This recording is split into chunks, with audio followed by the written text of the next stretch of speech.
Hello everyone, কেমন আছেন সবাই? আশা করি সবাই খুব ভালো আছেন। আজকে আমি আপনাদের সাথে শেয়ার করতে চলেছি পোলাওয়ের রেসিপি। প্রথমে দেখতেই পারলেন আমি এখানে 2 গ্লাস মতো চাল নিয়েছি, গোবিন্দভোগ চাল নিয়েছি।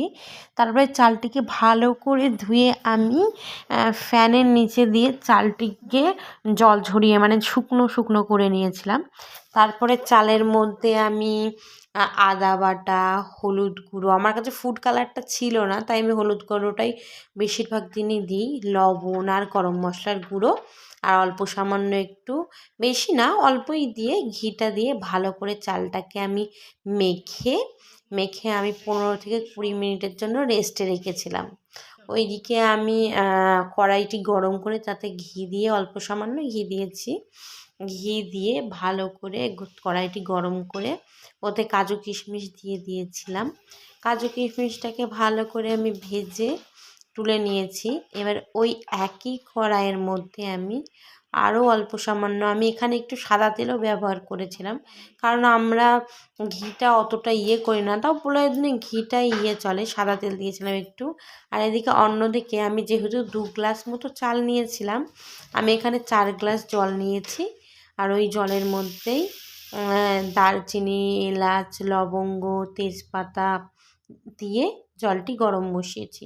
ওইদিকে ওই কড়াইতে অল্প সামান্য সাদা তেল দিয়ে পোলাওয়ের ম্যারিনেশন করা চালটি দিয়ে ভালো করে নাড়াচাড়া করে, যাতে চালটি একে অপরের গায়ে না লেগে থাকে, এরকম ঝরঝরে করে ভালো করে ভেজে নিয়ে আগে থেকে ওই যে ফুটানো জলটা আমি দিয়ে দিয়েছি চালটির মধ্যে। দিয়ে আর একটু ভালো করে নেড়ে আমি ঢাকা দিয়ে রেখেছিলাম। মিডিয়াম ফ্লেমে দিয়ে আমি ঢাকা দিয়ে রেখেছিলাম পোলাওটি।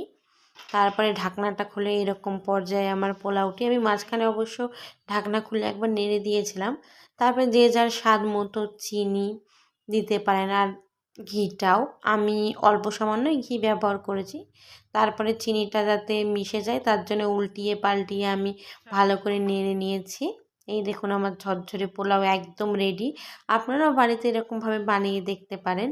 আর পোলাওয়ের সাথে আমি চিকেন কষাটা করেছিলাম। এই চিকেন কষার রেসিপিটা অবশ্যই পরে আসবে। আর হ্যাঁ, আপনাদেরকে বলি, যারা যারা আমার এই চ্যানেলটিতে নতুন তারা অবশ্যই আমার চ্যানেলটিকে সাবস্ক্রাইব করবেন, একটি লাইক ও কমেন্ট করবেন। আর যারা যারা আমার ফেসবুক পেজেও নতুন তারা আমার পেজটিকে লাইক করবে, কমেন্ট করবে, শেয়ার করবে। আর এই বাসন্তী পোলাওটা আলুর দমের সাথেও দারুণ লাগে। আপনারা বাড়িতে অবশ্যই এটা ট্রাই করবেন। ধন্যবাদ।